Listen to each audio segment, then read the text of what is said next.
more time you spend as a contributor at that level in terms of being a maintainer, the more you have to lose in terms of trying to go the other way around of either being corrupted or changing, because you spent all these years building up to that point of both competency but also trust with the ecosystem. So it's kind of a counterintuitive thing to do. I work on Bitcoin Core, mostly PR reviews, and other than that I write for Forbes, cataloging kind of the dynamics here on the ground in Africa with regards to Bitcoin. And what keeps me excited with regards to Bitcoin is honestly just the possibility of having many more people around the world giving access to financial freedom technology, essentially, which I've honestly really tremendously benefited from personally. If we do keep the whole focus in terms of building and also providing value, then you naturally will have the second aspect, which is number go up. Because again, like I said, it's just a reflection of validating the former. USDT is essentially a translation of the dollar dominance. So in a certain way, the US dollar itself is technically a CBDC too, from that control capture aspect. So it naturally makes sense that we'll see that manifest as well in USDT. So again, it's just one of the many reasons why Bitcoin is just a far better long-term solution for a lot of people, especially when it comes to protecting against that capture.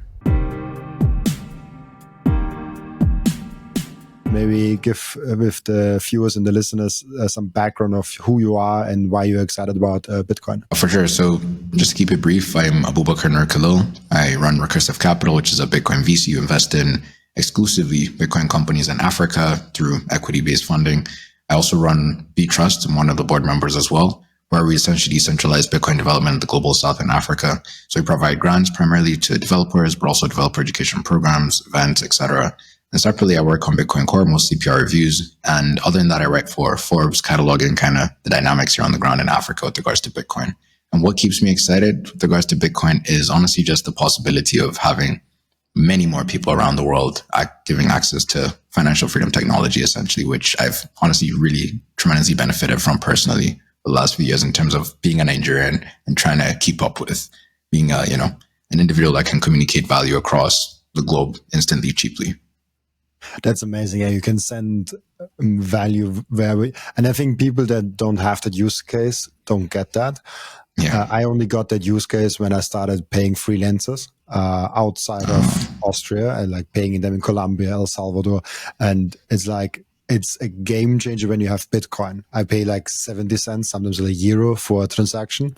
If the same thing happens on Fiat, I have to pay 10 to 20 euros on my end, and on his end, he also has to pay 10 or 20 euros. So there's a lot of value lost along the way. If you have Bitcoin, you have an instant, and there's always no KYC and all those things. So that's a thing that I think a lot of people underestimate, that don't see the use case by themselves. So it's the medium of exchange that you can communicate values. That's for you the core value of Bitcoin. 100%. Everything else is interesting. Yeah, there's a lot of store of value talk. There's a lot of number go up, a lot of strategic Bitcoin reserves, a lot of like borrowing against your stack and all those financial engineering talks when you listen. I don't know if you have listened to Vegas or you were in Vegas, but this is kind of like where currently a lot of the focus is. Is that natural, normal in the phase that we are currently in with Bitcoin, or do you see it as kind of a distraction? I see it's part distraction, but it's also part kind of confirmation that there is value in this space. I think just to, like I said a few moments ago, I think it's one of those things where price is just a reflection of like the current aggregate value that people place on this network itself as a monetary network. And I think each price cycle just comes with its own share of market exuberance, which is kind of good and bad. It's good in the sense that investor appetite is really high, so you get a lot of deals closed in terms of the entrepreneur side.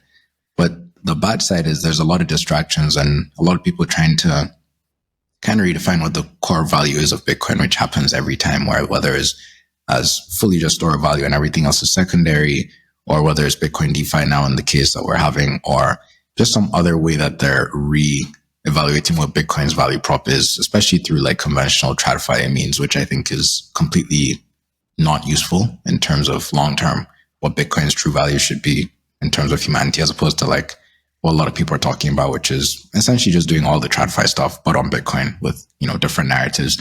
But there are definitely benefits to the treasury side and all the other things. So we can definitely get into that separately. Interesting. I mean, you also see a lot, like you are, as you said, like all the things that you are doing with companies, with the developers, with all the things that you are doing. Do you see actually that price is helping the community? Like if the price rises, there's like a lot more happening on the company side? Oh, definitely. Each time there's a lot of price action, we see a lot of people both enthusiastic, even on the dev side to a certain extent. But I say over the years, it's been interesting to see it kind of decouple. I don't think we'll get to the point where there's like zero correlation between price and people's enthusiasm, both developers and entrepreneurs. But over the years, definitely reduced in terms of like 5 years ago, it was purely just based on price. Like people only cared about Bitcoin, whether it's to develop or write code, and the price was up. But now it seems people have gone through a few price cycles, so they kind of get the lay of the land in terms of this being kind of par for the course as part of the journey. So because people are getting used to the price cycles also have less effect on the actual business. Oh yeah. I think right now the majority of the price action is more to do with institutional adoption being more excited than average folks that have been around in the Bitcoin space. For them, really, it's a case of like having their affairs in order. So whether it's moving a lot more to USDT or probably even the opposite, moving it away from USDT to Bitcoin for like long-term savings, especially when the dips are there and kind of the whole DCA culture, which has formed in the last 2 years, I see in places like Nigeria and other parts of Africa. I asked you before we started recording an interesting question, and I want to ask you again because it was interesting how you answered. I asked you before, what is kind of keeping you up at night in the last two weeks? What's currently happening in Bitcoin? Like what's currently on top of your mind when you think about Bitcoin? Yeah, definitely. It's kind of twofold. So, when you asked, I definitely gave the company side. So I'll start with that and then the developer side. I think on the company side, it's been interesting to see dynamics unfold on the Bitcoin DeFi side. I think, again, the exuberance in this current cycle is kind of manifesting as Bitcoin treasuries, as, collateralized loans, etc., which is not a bad thing. I think, honestly, that's kind of the next evolution in terms of the next stage of both adoption, but also more financialization on Bitcoin. So there's definitely a plus there. But the issue on the kind of the pipeline side for us in terms of companies is we're seeing a lot more noise in terms of, sometimes they want outright asset rehypothecation pitches, which absolutely makes no sense and kind of hurts the entire purpose of doing this, all the way up to attempts to kind of frame things from, again, like I said, DeFi, but just with Bitcoin tech, which a lot of those constructs even make sense, or even sometimes just asking simple questions like what happens when there's a liquidation event for the loans and then they're like, we'll see when we get there. That's totally unhelpful in terms of analyzing whether things will work. So I think we're at a stage where there's a lot of excitement. There are a lot of individuals that are rethinking tools and services that previously there wasn't a lot of market appetite for, which there is an abundance of right now. So I think we're going to have maybe the next, honestly, couple of months, even into maybe January 26, where there's just going to be a huge amount of noise as long as the price keeps going up. But if we have a dip, I think we'll have some sort of a correction in terms of the focus. So on the dev side, I kind of fear that it would sort of bleed in terms of what developers see as, use cases on the ground and kind of reprioritizing where development should go in terms of focus. So definitely hope, and I am kind of very optimistic seeing things with Bitcoin Core and some of the other projects kind of not letting the market hype and all the chaos happening outside and noise kind of filter into the project itself and kind of development. You also said something other interesting before, that you said you would like to see a dip in the price to get the focus back, because the price is kind of like distracting from the actual thing and building it. It's like this builders markets and bull markets kind of thesis. And I think we either need a serious correction back to like maybe a 60K, 50, so folks can get a bit more calm, or the price can keep going up. And the hope is that a lot more people, or a growing number of people, start to refocus and understand, and kind of band together to realize that, yes, it's exciting times, but it's just a validation of the last couple of years of building. It's so interesting when you also bring up those weird rehypothecation pitches and all the things that you're getting. We have seen this so many times in the past. FTX Celsius is not that long ago. I guess there are probably some people that listen to that came after FTX into Bitcoin, because I think it has been 2022 and you can come in 2023 or 4 into Bitcoin and maybe never heard even of FTX or Celsius. And you're like, what are you talking about? But those things happened in the past so many times. And FTX Celsius is just like famous examples of that. In the same time, there were like 20 similar companies that are failing, and probably more that I don't even know about. Do you see something like that just happening all over again because the price cycles are still so high and so volatile, so that it is just human nature to try to capitalize on that and think, oh, maybe this time the cycle breaks and it only goes up. And if it only goes up, it actually will work. Yeah, I think we'll see a combo of a variety of things. I mean, history repeats itself, but not necessarily in the exact same way. I think kind of just rhymes. I think what we're likely going to see is a different version of the rehypothecation situation or the IOUs we saw. I think it'll probably be based on positions that people have taken that are too over-levered in terms of, the whole treasury side, etc. So one or two things could happen. I mean, it's not me prognosticating, but just how I see things could play out would be, on one front, we could have a correction which would likely expose those who are over-leveraged. Two, we could actually see even more price action going up, and then maybe due to some of the immediate kind of arrangements that they have on the financial side could implode. So it's kind of one of those two things. And hopefully folks aren't involved with either, or I guess overexposed with those type of two options, whether it's on the, company side or some other investment or asset they're holding currently. Well, like I said, I'm very optimistic. I think there are definitely two growing camps of the really, really excited folks, which is kind of a blend of those who have already been in the space and those who are coming into the space that feel Bitcoin DeFi is now a thing. So we're getting all the DeFi folks pretty much from outside of Bitcoin coming in now. And then there's definitely that small group that's always eternal in the Bitcoin space of highly focused builders, entrepreneurs, etc. So that's kind of where the core focus is on my end in terms of what I pay more attention to.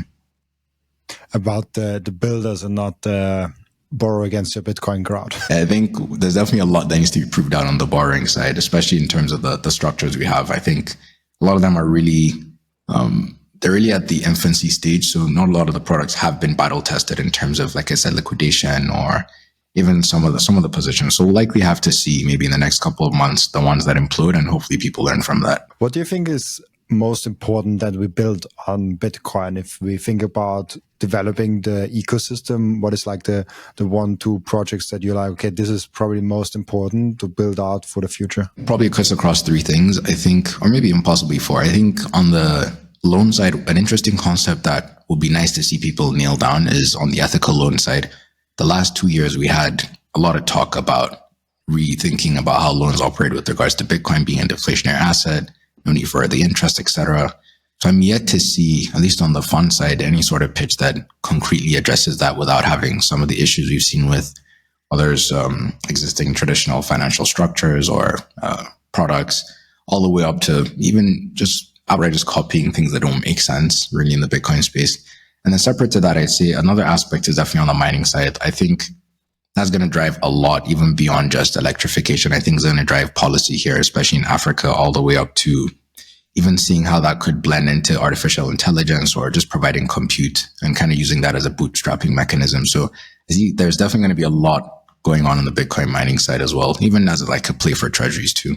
And then separately, I think the treasury aspect does have value. I think we have a lot of companies in Africa that have essentially dormant dollars in US bank accounts, which are not necessarily in their interest, given the fact that we saw what happened with Mercury last year, where they rug pulled essentially every founder from this side of the world, given the compliance costs. So I think it's another aspect for them to kind of explore protecting their existing liquidity that would have been idle, that would now be productively used by holding Bitcoin.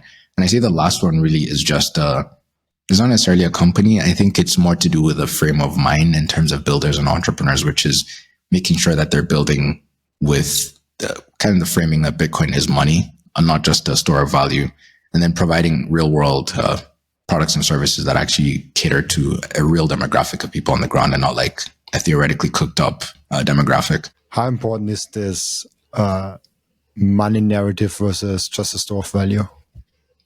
Very. I think you need to have one if you want to have the other, and having the other doesn't necessarily give you the other. So what I mean concretely is if you focus too much on the value side or, the money number go up, etc., you wouldn't necessarily have Bitcoin's core value, like I said, which is being a money maintained in a sustainable way.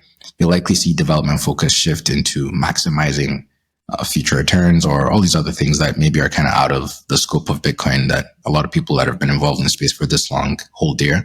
And I say on the other side, if we do keep the whole Bitcoin is a money narrative, or not necessarily narrative, but focus in terms of building and also providing value, then you naturally will have the second aspect, which is number go up. Because again, like I said, it's just a reflection of validating the former. So I think we definitely need to narrow down on that initial focus of Bitcoin is still money.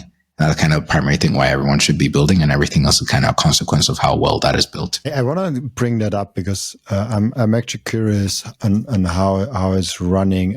Maybe I'll find it quickly for you, and I'm curious on what you say to that, because I think you kind of included that in the beginning. Here it is, I think. Oh yeah, it's not a popular poll as a thought. I will just share that quickly with you. With screen window. Here it is. Share.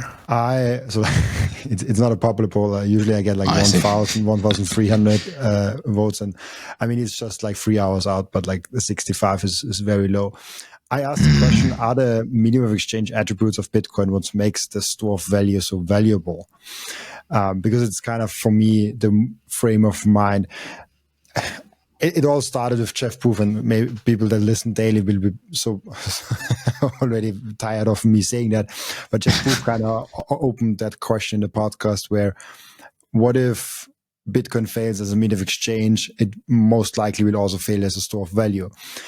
And you said in the beginning, for you, it's all about being able to communicate value through space and time, but mostly about the space aspect, so not the store of value aspect.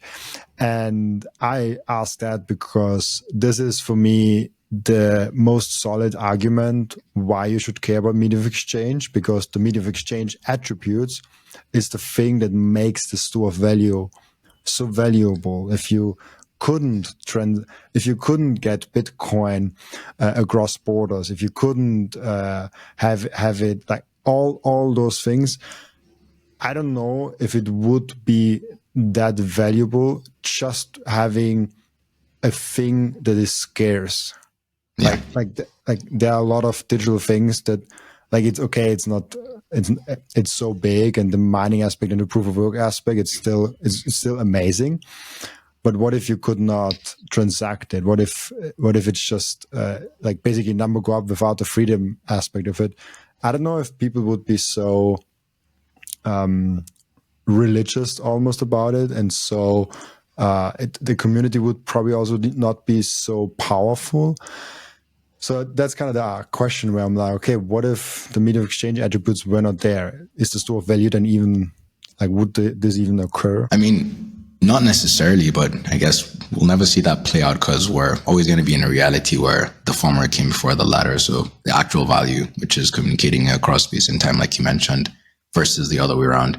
But if we do end up in a situation where Bitcoin loses its core ethos, like I said, of actually communicating this value over time, etc., and over space, then I think we'll likely be in a state where a lot of the Bitcoin naysayers and some of the more traditional talking heads in some of the magazines, without naming names, wouldn't necessarily be validated, given the biggest criticism that they've had of Bitcoin is that it has no core value, which if we do miss this core value, which we're talking about, then truly they will be validated and correct, in the sense that Bitcoin essentially be the pet rock. The whole emoji will really be true at that point, where there's no difference between, a Bitcoin versus a Labubu doll or, some other thing that is like a collectible, etc.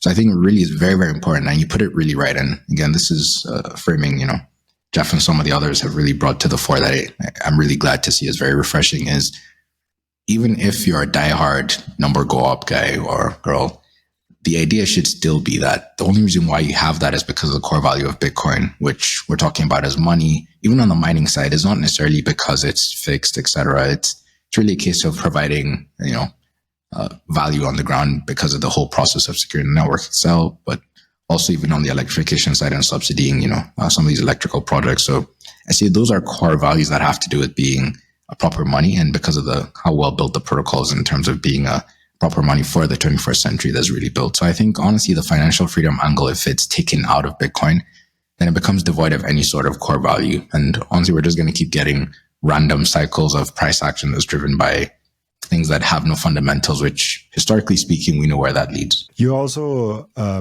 Bitcoin Core contributor, if I got that right. Yeah. How is, when you have the focus on money, does this change how you think about developing Bitcoin into the future? 100%. And I think the way you see it played out is kind of a variety of ways, but there's like a common set of, I guess, aspects that it kind of manifests into. So primarily you would see if you're shifting your focus away from money towards just number go up, you'll be more open and more keen to kind of open up some of the protocol or even some of the aspects of the network itself towards maximizing use cases, introducing unnecessary fragility, just so you can, again, like I said, maximize that whole number go up. Because if Bitcoin's able to do 10x more things than it can right now, then most of the folks that are on the number go up side will be in favor of that, given they assume, whether rightly or wrongly, that that's really where the core value of Bitcoin is, as opposed to being a money. So it's kind of a chicken and egg. Like if you have money being the primary thing driving everything you're doing, you'll be a lot more focused, a lot more hesitant to introduce fragility needlessly into the protocol or even just the core tech, versus if you don't care about the money side, then truly there is no like ontological basis for the value that Bitcoin is driving. So it becomes an easier argument for you to go, hey, let's just allow Bitcoin to do 10x more things, including things that are done in the crypto space that provide value. And that would be the core value proposition vis-a-vis, money. Are you currently missing something in the Bitcoin infrastructure? Anything that you're like, okay, like we should focus on that? Necessarily. I think we're in a all right state. I know, it's been a lot of noise in the last couple of weeks on a variety of proposals, primarily the whole op return situation and Bitcoin Core's handling of it. And I definitely take a more nuanced view. Like I think a lot of people keep forgetting that core developers also hold and use Bitcoin. Like there's this assumption that they're essentially clocking in day and night to work on something that they're divorced from. But I can definitely tell you, like interacting with core devs, like they really care, and probably even care the most compared to a lot of average folks about the trajectory of Bitcoin and still maintaining the ethos of money. So I'm definitely optimistic with that side in terms of ensuring that, the developers that are currently working the project are diehard fans of its core value proposition vis-a-vis, the whole number go up. So we're definitely in a stage where, again, there's a lot of noise because of the price action, a lot of people feeling like, they want to be involved at every aspect or misrepresenting each side of the argument, etc. But I think a lot of that would gradually, wean off, which we've seen with every price cycle. We see a lot of hype, talk about a ton of proposals. Some get through, some don't get through. Community feels like there's a divide between Bitcoin Core and everything else, etc. And then things get back to normal in terms of the long-term focus being maintained. Yeah. It's sad sometimes to see it. I mean, this op return, it's less and less now, as I saw it weeks ago, like every day, to the point where I'm like, oh, it gets a little bit to be annoying, but it is. I think it's great that Bitcoin is obsessing of those details, and like Bitcoin is really obsessing about the smaller things that maybe look small but might have some big, like the block size thing. For someone that doesn't know the full picture, saying like, oh, like let's increase the block size a little bit, they're like, okay, yeah, it's what can go wrong? Exactly. But if you really look at the whole picture of what that means of increasing the block size and opening that box of increasing the block size, you're like, oh, maybe we should be very cautious with that.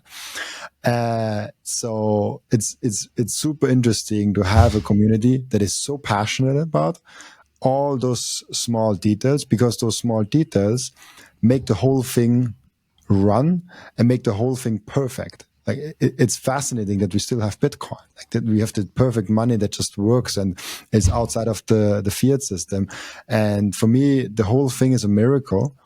And this miracle is only possible because of the community obsessing about freedom.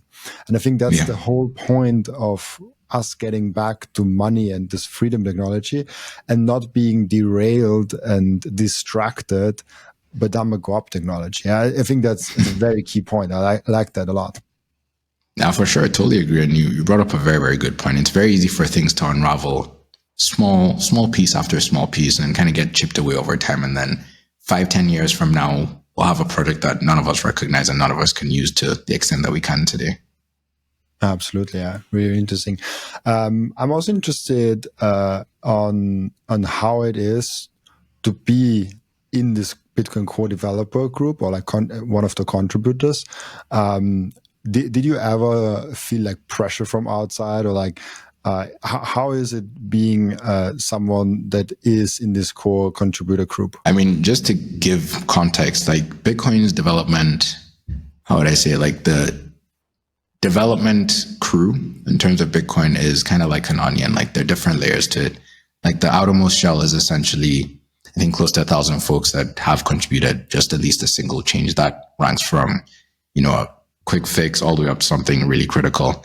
And then further away from that, or into the onion itself, or into the core, is kind of a group of like a couple hundred that have done some follow-up changes as well.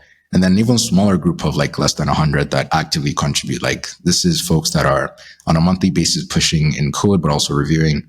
And then separate to that, there are the core maintainers, which is essentially 5 folks right now, I think, last time I checked, which they essentially lead certain aspects of development. So whether it's the mempool, security, the build system, etc. So again, we have this core 5, and then separate to that, we have like a couple tens of developers that are actively involved every single month in, month out. Then we have a couple hundreds that are even less involved, and then all the way up to the 1,000. So I definitely fall within the group of like from the couple hundreds out.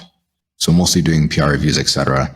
So I say the majority of the pressure, honestly, is within the folks that are within like the couple tens all the way up to the maintainers, because they're the ones most actively involved with actually pushing code and also reviewing changes.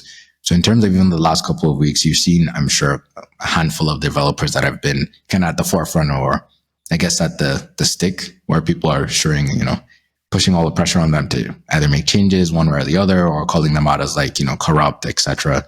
So I think the pressure on my end is definitely not there compared to people that are actually closer to that core group of people actually contributing. For the few people, and it might be actually more than we think, that is still a little bit newer to Bitcoin, how much power do those co-developers actually have over Bitcoin? I mean, it seems from the outside that there's a lot of power, but the way Bitcoin development works, well, again, and getting too much into the technicals or the weeds, is a lot of the process is a lot more dynamic than like a flat top-down structure. So even on a PR basis, the folks that do take lead on that, whether it's pushing the request, forward, or keeping up with the author, etc., isn't always necessarily the maintainers. It's a lot of the times it's really the frequent contributors and folks that have expertise on that particular change that's been, proposed.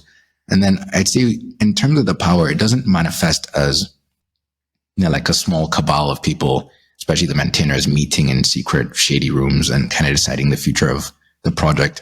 It's really a case where it's more of a janitorial role, where the reason why they're there is because, one, they have gained the trust of the ecosystem, given the transparency and openness that they've had and the track record through the years, but also because of their competency with regards to that aspect of Bitcoin. So whether it's on the mining side, on the network side, the cryptography, etc. So all of that plays a role in terms of how the community views and kind of values their thoughts.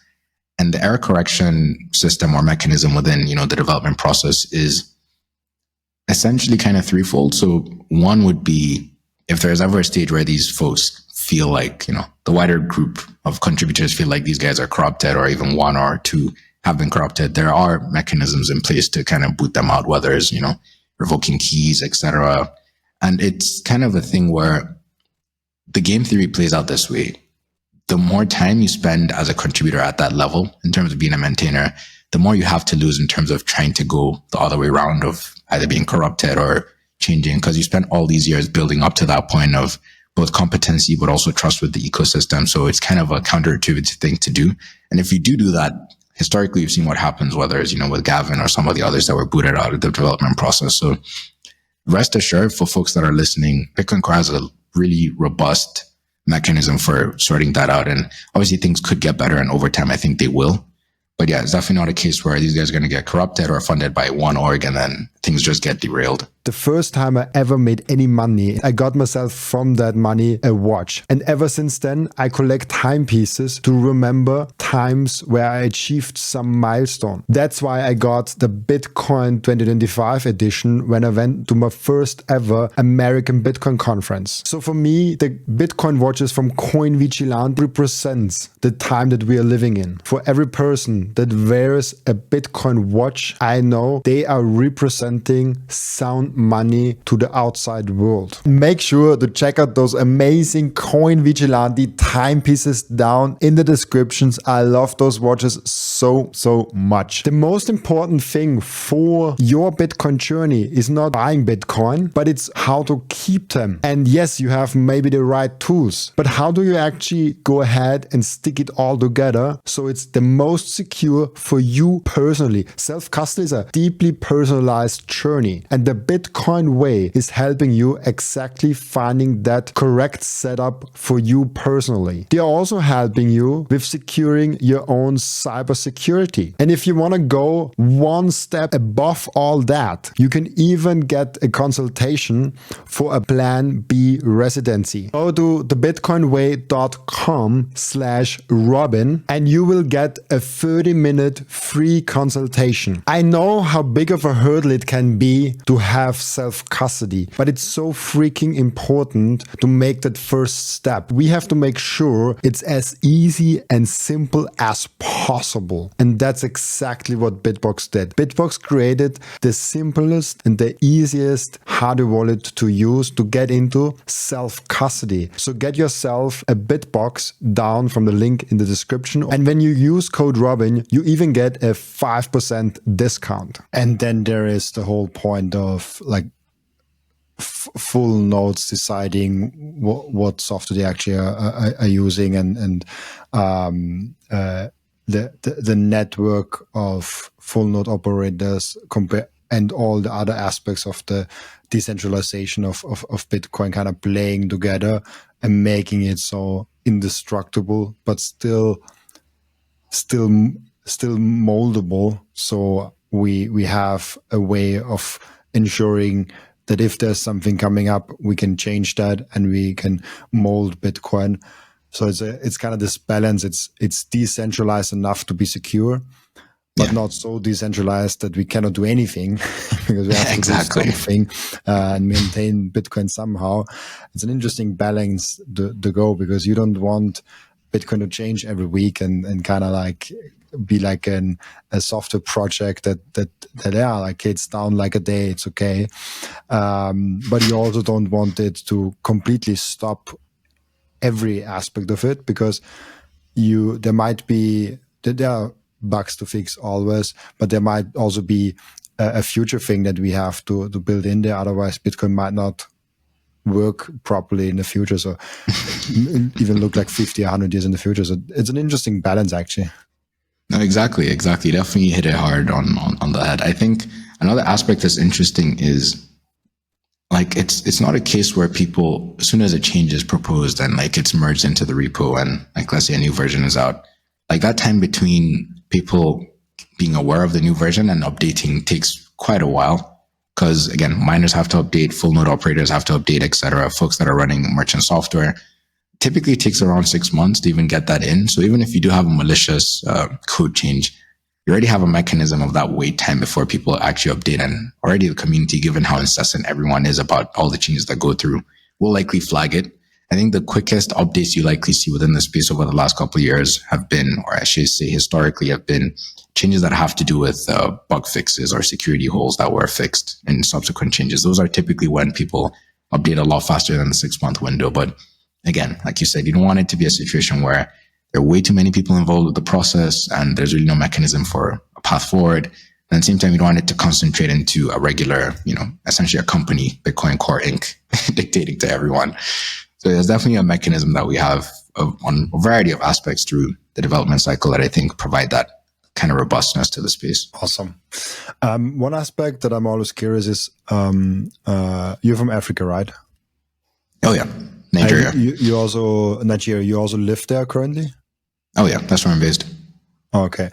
How is it in Africa? Because I feel like people out of Africa really get the actual value of Bitcoin, like the grassroots. Yeah. When I talk with normal people that are not in the Bitcoin community in Austria, they usually see it as another investment. They usually see it as, oh, I diversify in Bitcoin because I have already stocks. I maybe have some real estate. I have this and that. And I also want to have some crypto. That word. But that's how the usual people in my environment in Austria kind of see Bitcoin. And nobody sees it as a medium of exchange or like a cash thing or anything like that. And I feel like that's different in Africa, a lot different. Oh, 100%. And I think, so there are definitely two aspects to this, because it's been a couple of years since these dynamics have played out in terms of folks outside of Africa not necessarily seeing the medium of exchange, or like we've established like the core value of Bitcoin. And it's more the consequence of that value. That's kind of what the perception is. I think here on the ground is very straightforward. Like, I think it doesn't take too much convincing for people to know that things aren't working well, whether it's on the money side, bank account, inflation, food crisis, etc., even wars in certain countries. So I think really for them, it's a case where they're constantly in search of tools that work and cater to their immediate needs, whether it's communicating value through space, time, etc.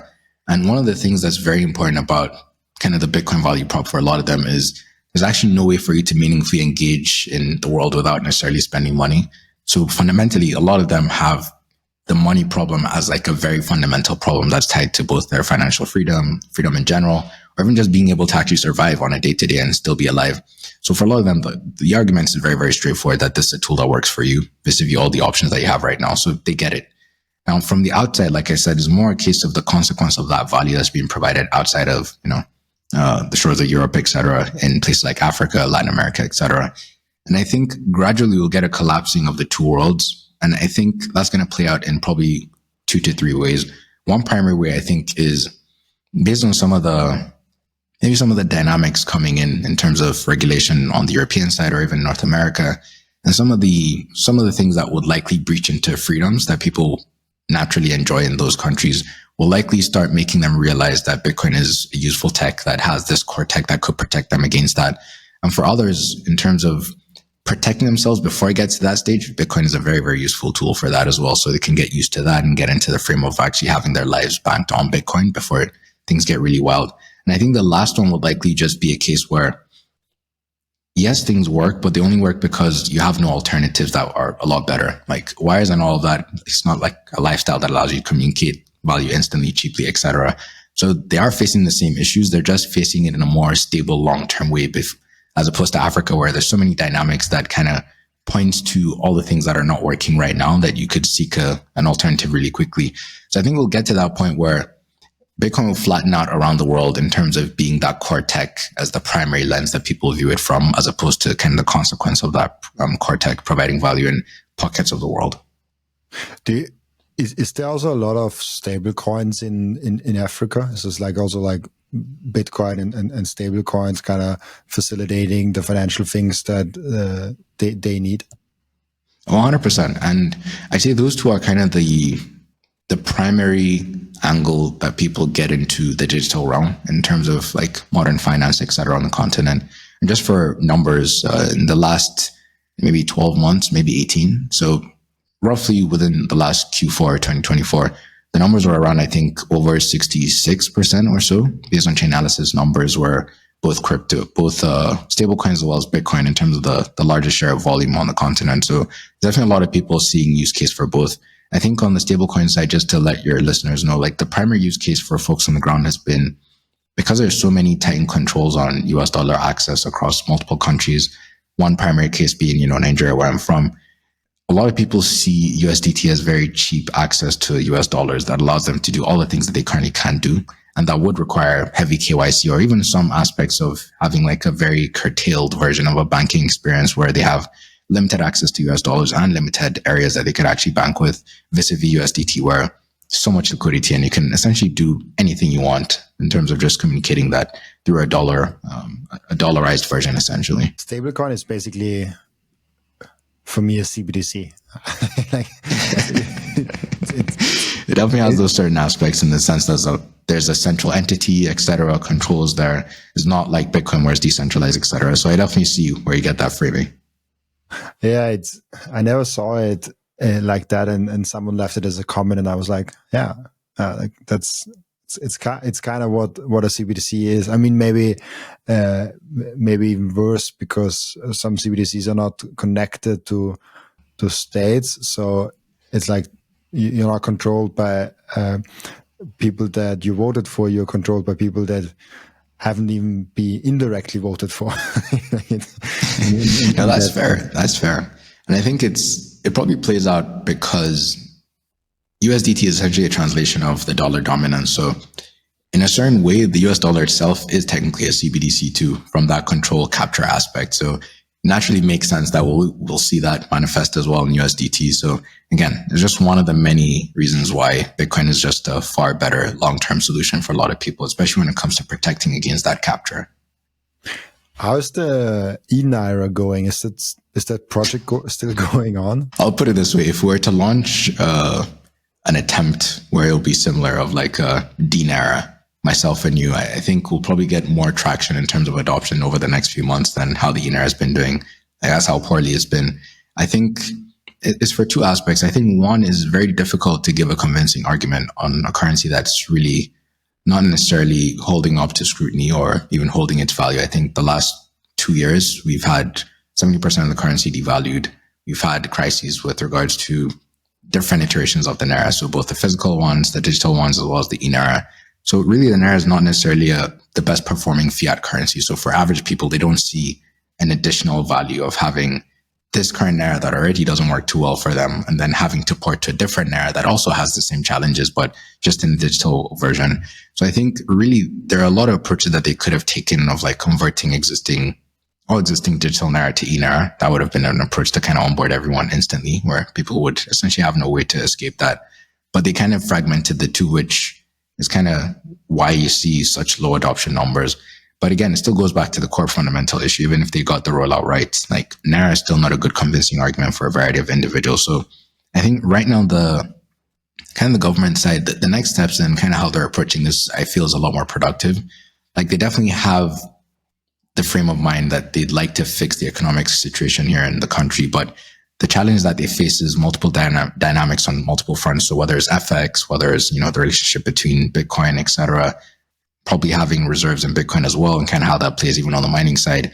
So right now, the Naira situation is very complex, but suffice to say, Bitcoin is legal tender now. Well, not legal tender, but is officially accepted as a security in Nigeria, for example. And the next phase of kind of how they're planning to roll this out and kind of fix all these issues is bridging, or should I say balancing out, having an enabling environment for all this bleeding edge technology to thrive, but also ensuring that FX and everything is kind of curbed and also maintained at a level where the Naira is sustainable long-term and can get back to levels that makes it a lot more economically viable as an actual currency for average people.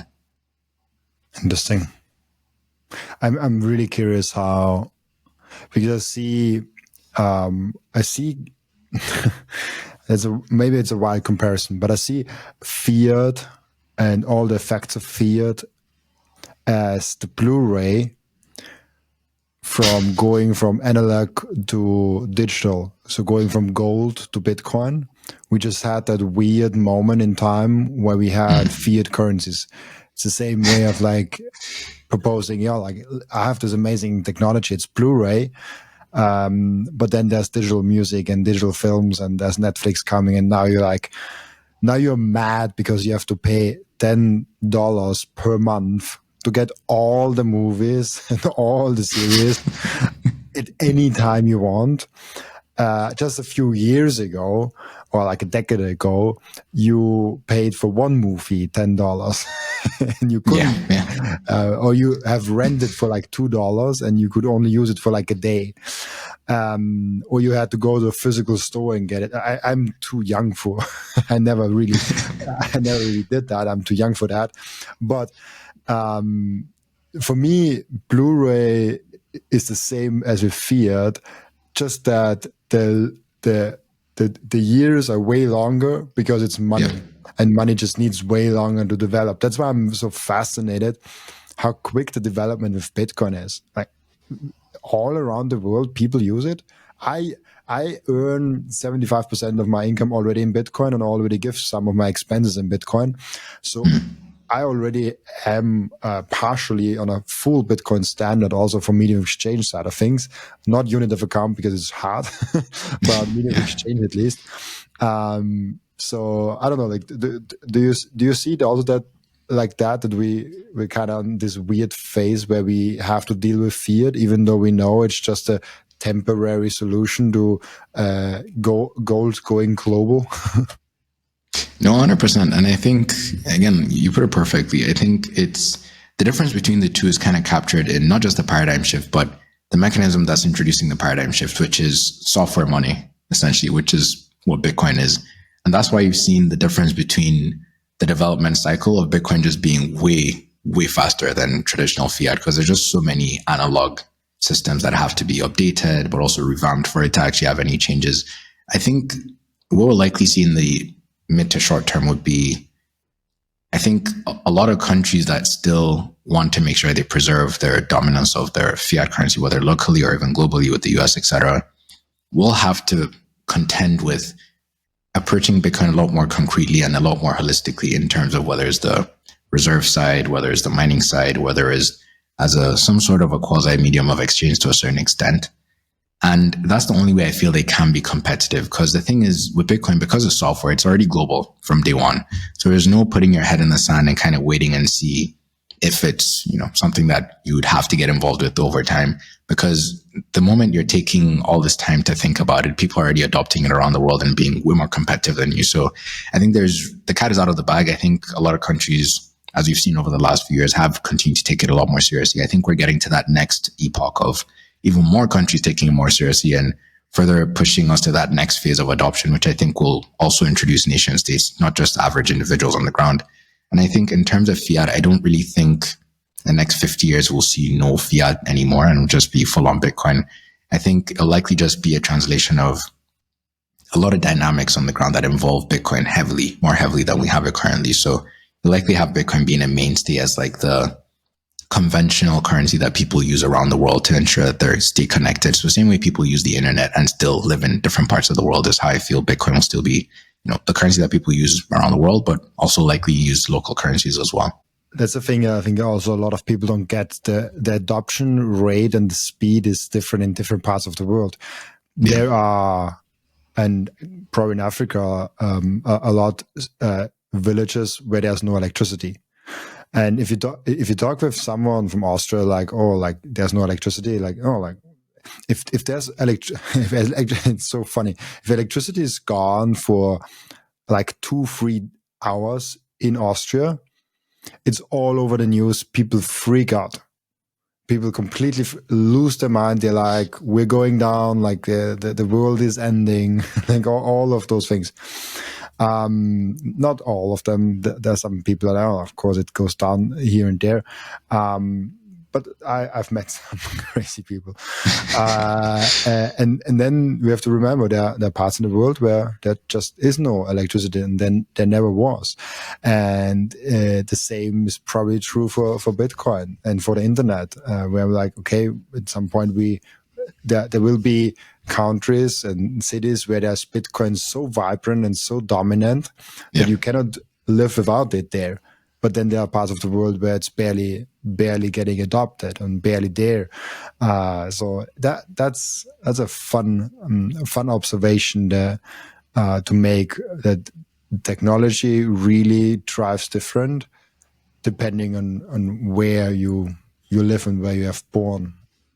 Oh, definitely. I think technology just meets you at the current demands or needs that you have presently, which is why it just resonates so much more with parts of the world where there's so much fragmentation on availability of electricity, access, etc.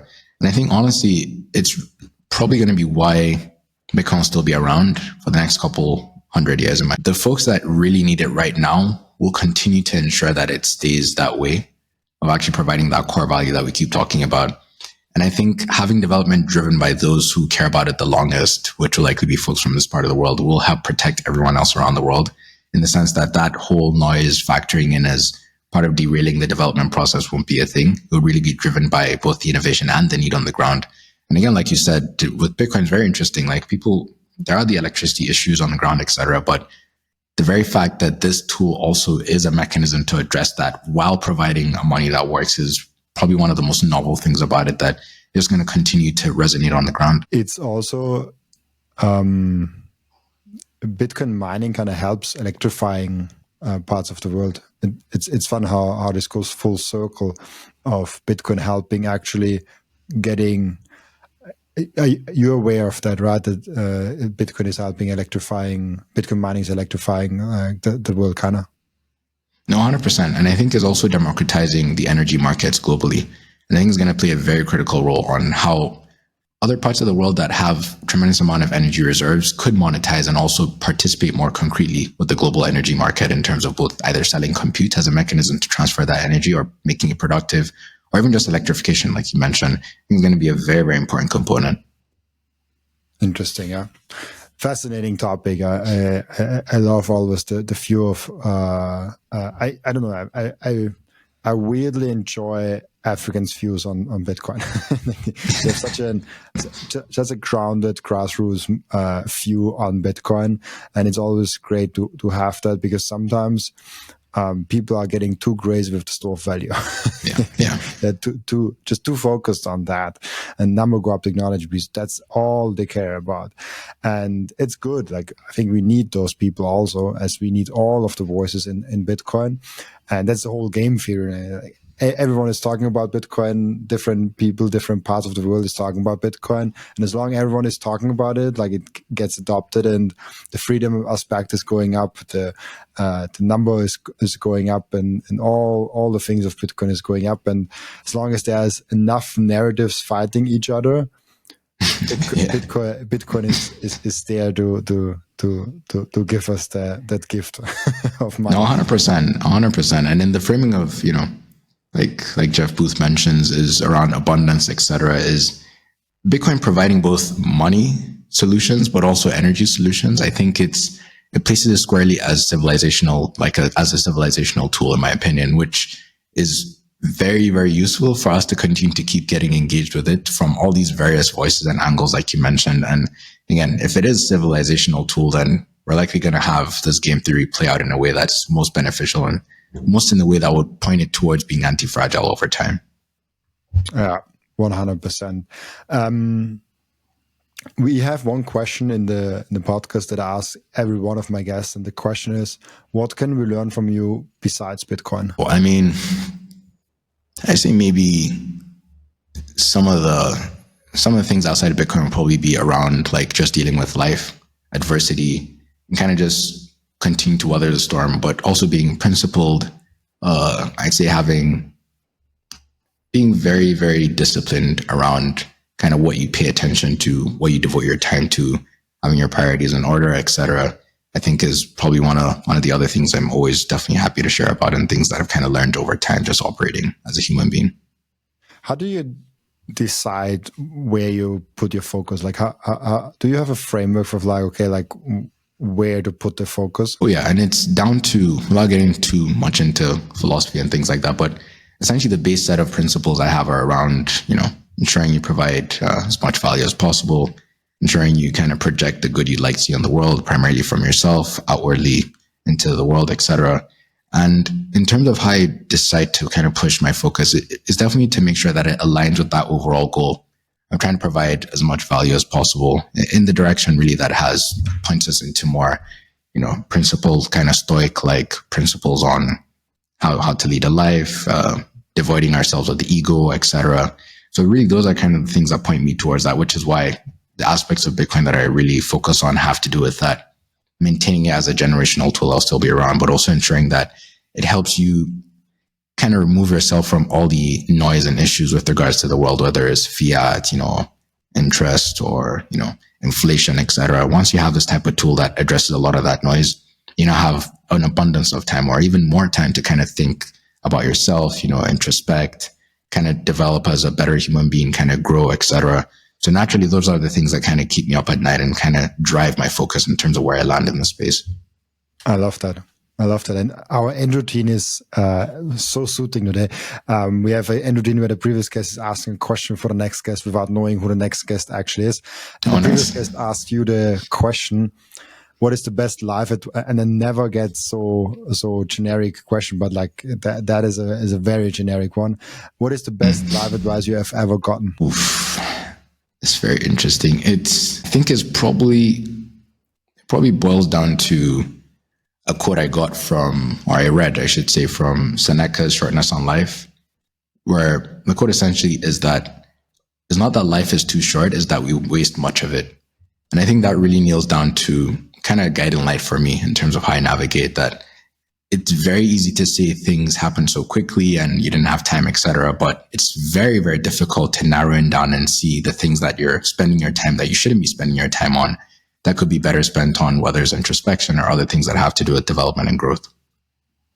Yeah, the whole notion of life is too short is like, of course you want more time, but you have to work with what you got.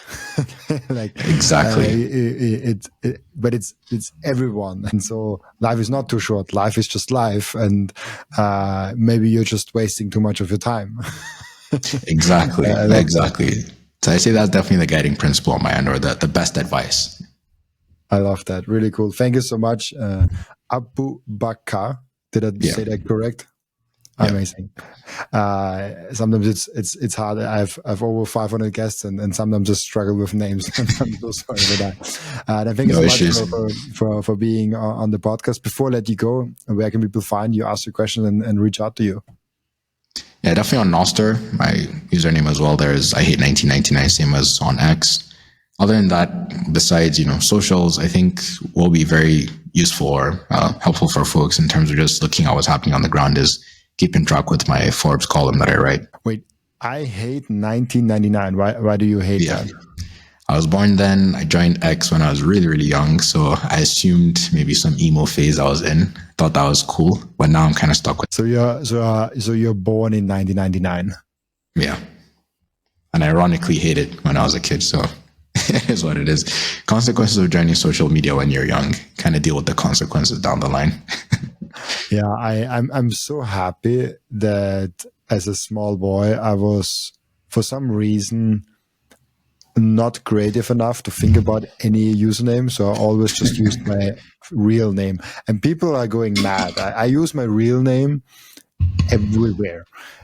All social media, of course, all social media platforms. Like you can literally on every platform just go in and search a username, Robin Seyr. That's the same written like here, and you find me. It's usually my profile. I definitely wish I did that. but I even did it for video games. Really? So like your gamer tags and all that is your actual name? Everything. So if I'm not playing a lot of video games, but for example, I play chess a lot, and on chess.com, my username is also Robin Seyr, the same as on Twitter. And everywhere I go, I usually always have my username, just my full name. Like, I don't care. It's like that's who I am. I mean, it helps maximize the searchability or the success of actually getting you online on these platforms. But obviously there is a contention of there's no way back from that. You can't make a name out of that. So definitely fully doxed. But as soon as you put your name out there in the internet, connected with a video and pictures, you're doxed. And yes, 100%. There are degrees to doxing. Like I dox myself every freaking day on the podcast. So I do the best I can to dox myself. Fair. But there's degrees to that. It helps with searchability. Yeah, I even got a Google page recently. Like that was really crazy. Yeah, I don't know why. Honestly, I have maybe I can. It's not a good one. It's not looking good, unfortunately. I think I have to suggest some changes. But it's a good start. It's definitely a good start. It's a start. Wait, here you can see it. It's I see. Yeah. but the 2 times the same picture. And I'm like, and this also is so funny. It's like, oh, it's already happened. Well, definitely captures it, I guess. True. True. But yeah, thank you so much with that small detour of searchability and being on Google. Thank you so much, Abubakar, to be on the podcast. And also thank you so much for everyone that is watching and listening, for joining us today. As always, I'll be back tomorrow with another episode. Bye-bye.